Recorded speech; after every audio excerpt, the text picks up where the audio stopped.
ఈరోజు దేవుని మాట, దేవుడు నిన్ను పిలుచుకొని ఆయన నామాన్ని ఘనపరచడానికి, ఆయన పని కొరకు, ఆయన సువార్త కొరకు నిన్ను పిలుచుకున్నాడు అనుకోండి.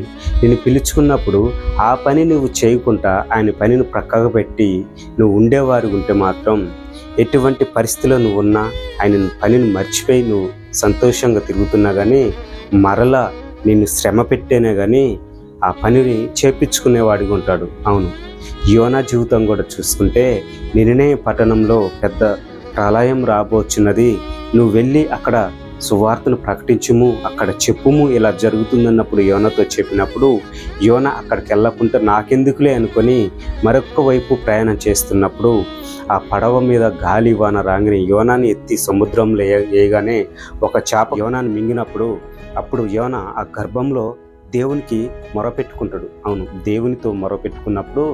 దేవునికి మొరపెట్టుకున్నప్పుడు మరలా యోనా ఆ చేప గర్భం నుంచి బయటకు వచ్చినట్లు కానొస్తుంది కదా.